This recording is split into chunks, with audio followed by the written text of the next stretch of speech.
There's a new theory out as to why it is that Donald Trump suddenly began ranting about President Obama supposedly wiretapping him during the campaign earlier this week.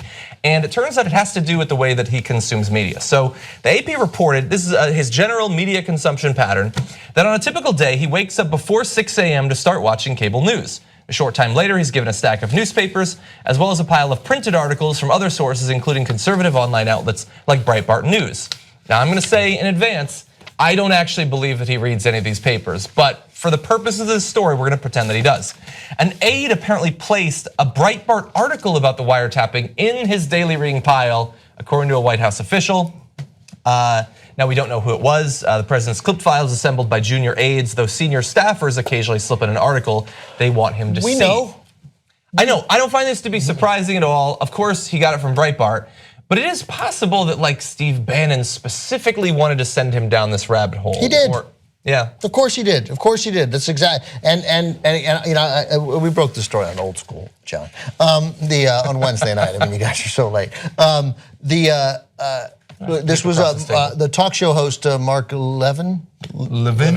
Mark Levin. Yeah, he does not deserve the respect of pronouncing his name correctly.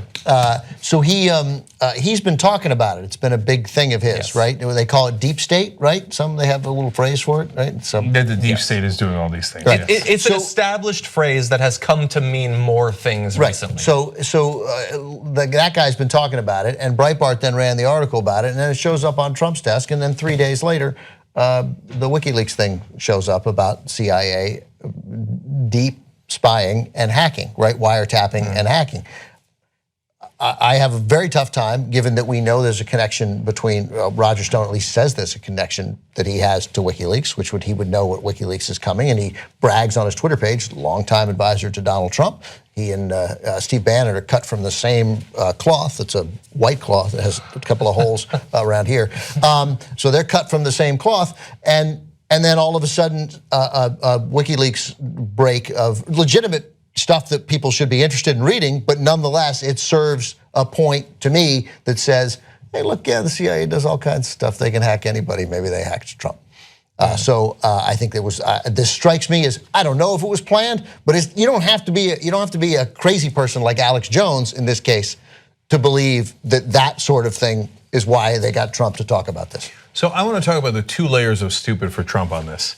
So first off, when guys are sneaking articles into your pile, you can't figure out that they do that for a purpose.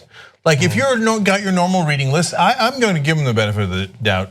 John, I think he probably does look through the headlines of the Wall Street Journal and stuff. And they say, I'll grant him headlines. Yeah, and they say that his favorite paper has always been the New York Post, and that's like more for children, and there's gossip in there, and he likes that one better, right? So, and then, but if I'm the person that's getting all this, and every once in a while there's just one article or a couple of articles on a thing that somebody slipped in there, I go, I wonder why they slipped it in there. But he's not bright enough to figure that out. He's like, oh my God, look at this article. It just came out of whole cloth. Look at this. Yeah. Turns out that they are wiretapping me. I bet I should get angry and tweet about that. Yeah. And second of all, for him to not understand the difference between the New York Times and Breitbart, that those are not equivalent sources of information. It doesn't matter how right-wing you are, even if you're the most right-wing guy, you know that Breitbart's not the same thing as the New York Times. I don't care what you say. You know that they don't have the editors double-checking, triple-checking. Second of all, you're the president of the United States. Instead of going, oh my God, somebody printed it out for me, so it must be true. Ask someone, you schmuck. Right. You have the entire intelligence operation at your disposal. You're the president of the United States. Call your CIA man.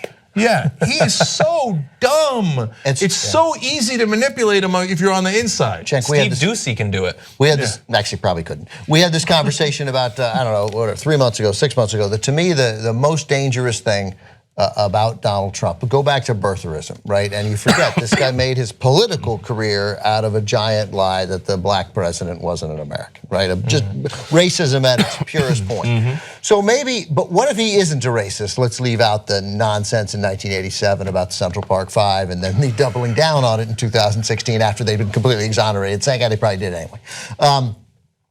Worse than being a racist to me is a person in power who reads the World Weekly News, right? Or listens to, who was the Orly Tights. Orly Tights, the sort of the creationist behind the birther movement, that he reads this stuff and believes it. Like, that's what's dangerous, is that you read, what are we talking about? We're scaling back on nukes. Aliens are coming. Yeah. Like, and you believe that story, so they can put anything in front of him. And he believes it because he does not distinguish between the New York Post and Breitbart and the New York Times and CBS News and the PBS NewsHour and the nonsense new right-wing channel, America, whatever that's on now, right? I think some of it's also just like a person's mental state and how they look at things. Like if you're someone who has anxiety, or if you're someone who has some paranoia, or if you're someone who doesn't, whatever's out there, you're gonna find what fits your own narrative, and then that makes your story. So if there's something out there that seems like it's coming after him, he's going to take that in. He's a conspiracy theorist. Yeah. He is that person. We know it. Alex Jones, to some extent, has the president's ear. That's a raving lunatic, right? Yeah. A madman who shouldn't be talked to or listened to in any way, who thinks Sandy Hook was a false flag operation and those kids either aren't dead or weren't real. And the parents screaming is fake, or were actors. So he talks to the president, and he listens to him, and he doesn't get that. Donald Trump doesn't hear that guy believes that about Sandy Hook. A normal person hears somebody say that about Sandy Hook. It doesn't matter the next thing to come out of Alex Jones's mouth, because guy's a lunatic. I don't have to. He's no different than a guy ranting on the street corner that I sort of move past. And Trump is so dense that if somebody gives him the New York Times or Associated Press and then gives him that same an Alex Jones piece, he can't tell the difference.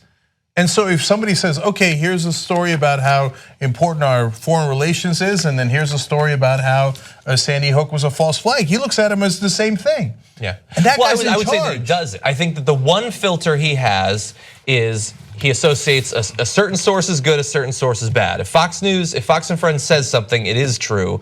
If the New York Times says something, and they've been mean to me recently, it's fake news and it's not real. Almost humans generally are not good at analyzing the likelihood that a particular piece of information is true, and they use these heuristics, these shortcuts, like, is this a source that's generally thought to be trustworthy, like the New York Times? But people have gotten worse and worse at that. That's why I see articles shared on Facebook all the time with URLs that are so obviously not a legitimate source, but people no longer have as good of a filter for that sort of thing. And Trump has even less than the regular human. Yeah. Now, when you combine an inability to say whether a piece of information is true with curiosity, that's how you get a conspiracy theorist. Because a conspiracy theorist wants to understand things, thinks that things are going on, and wants to know how they relate, but they don't have the mental apparatus to evaluate how likely something is to be true. Someone who's just stupid and doesn't care about the world is not going to be interested enough to care about a conspiracy theory. But I also think the people who are the conspiracy theorist like leaders, you know, some of them, I think they know what they're doing. You know, they know that these things aren't true, but they also know that their followers are going to buy it, and they're going to give them money. Well, so we won't. Like we don't know. So I'm sure that's true in some, and some may believe it. That's right. Yeah. I just want to quickly point out that it's not just what you read, but it's who talks to you, right? So that Donald Trump gets briefed on Russia from Paul Manafort or Carter Page, who appears to be, there's something wrong with that guy too, and to him, they're as credible or more credible than, here, I'll use Republicans, than Condoleezza Rice or Colin Powell, right? Condoleezza Rice, whose life has been studying Russia, who does not want us to get all your criticisms of her aside, legitimate, does not want a nuclear war with Russia, wants to have good relations with Russia as long as it fits in within the framework of NATO and us being strong. Like, he just thinks, no, Carter Page told me this. Doesn't matter. He doesn't draw that distinction. And that, to me, by far, is the most dangerous thing about Trump. That when Sean Spicer today gets up and says, the president told me that the Labor Department statistics were nonsense before, but they're not nonsense anymore, which is what Spicer said the president said today, right? That's crazy. That's so crazy. But that he's not like playing a game, but he's like, no, they were wrong. Before, when it was Obama, they were lying. Now, I've straightened it out, and they're being straight, and I just got 250,000 jobs. Those are mine. On Tuesday, Trump tweeted 5 different times about the news of the day being discussed. This is from the Associated Press on his preferred morning show, Fox and Friends. He's live tweeting Fox and Friends. That's so sad. He's a man-child. So he watches TV, and if they compliment him, he's like, "Oh, I like this one." The Associated Press Scarborough, explains. back when Scarborough Yeah, that's was what I being was- nice to him, he'd watch it every day and tweet out that shit. And now the Associated Press reporting that he doesn't watch Morning Joe anymore because they're mean to him. I don't like that. And he's like an unlikable Burgundy. Right? Burgundy will read anything you put in front of him, okay? And he'll believe it. So be careful what you put in front of Trump. And Bannon, who sees that, is like, oh, putty in my hands. I've got a total moron for a president who I could easily manipulate by just putting things in front of him and go, good, Donnie, good job. Oh, you did such a good job of tweeting last night, Donnie. Watch Fox and Friends, they'll tell you you did a good job. It's like, okay, thanks, Steve. That's the president. We already hired one investigative reporting team thanks to you guys. Let's hire the second right now. Go to tytnetwork.com/go.